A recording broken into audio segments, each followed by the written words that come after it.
Generation gap differences. Your generation has it so easy, so stop complaining, from most parents. How many times have you heard that from your parents? Parents don't understand that we are in a completely different era than them. They forget that our surroundings and experiences have evolved from their time. Better yet, our fashion trends have come an even longer way.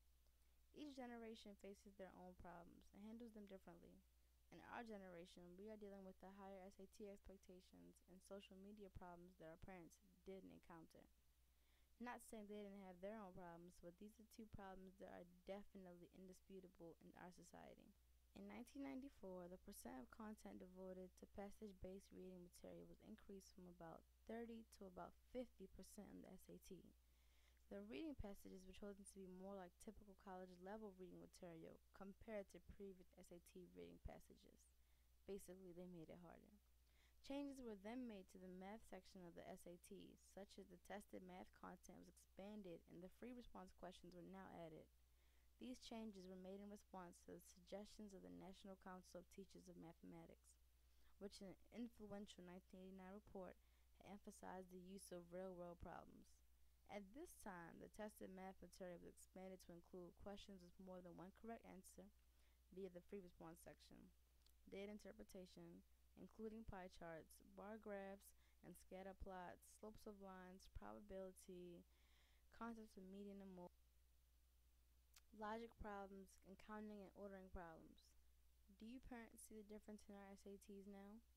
The changes for increased emphasis on reading as well as changes to the math section were made in response to a 1990 report issued by a commission established by the College Board. The commission recommended that the SAT should do more than predict college grades, reinforce the growth of sound high school curricula, and approximate more closely the skills used in college and high school work. In simpler terms, previous SAT tests only gave a good read on how the child would perform in college, but now they also wanted to see what the child learned in high school. When we finally thought they couldn't make the SATs any harder, in 2005, they changed the perfect score for the SATs from a 1600 to a 2400 and included that oh so great essay that we now have to partake in. This all goes to show that our generation almost can't be lazy. We have to constantly study in order to ensure that we get that 2400 or at least close to it. We have to devote more time to make sure we meet the need of every section of the test. And not only do we need to be familiar with them, but we need to master them.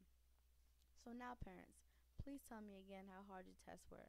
While all of these changes were occurring for our generation, you all had already taken the test, thus proving SAT test-wise, we had it harder. Now let's move away from the academics and look at our generation gap socially. In 1992, the first smartphone was invented by IBM. It was nicknamed Simon and had many features including a calendar, address book, calculator, email service, and even a touchscreen. At $899 though, most people could not afford it, meaning most people didn't really have one, meaning our parents as well. In our generation, it is almost a phenomenon to hear about a teen without a cell phone. With these cell phones, though, come much responsibility, which sadly, most teens in this society do not adhere to. Over 80% of teens use a cell phone regularly, making it the most popular form of technology and a common medium for cyberbullying. Cyberbullying is the use of electronic communication to bully a person, typically by sending messages of an intimidating or threatening nature. And statistics show that nearly 43% of kids have been bullied online. Whatever is put on the internet stays there forever, making cyberbullying something hard to run away from. Parents, imagine being cyberbullied and knowing that everyone is talking about you. How can you go to school without being the center of attention? How can you focus in class without worrying about what next people are going to post online about you? Bullying victims are 2 to 9 times more likely to consider committing suicide. Our parents, for the most part, wouldn't know the feeling because at the time they were dancing with dinosaurs and oblivious to the damage that the power of technology would bring. I mean, think about it. If the first smartphone was made in 1992, that means they are already past high school and couldn't have had to deal with the social media issues that we are currently dealing with today, and definitely not to the extent that we've had them. So, although adults consistently decry laziness of our generation, current adolescents have far different priorities and concerns than generations before us due to higher test score expectations and the effects of social media.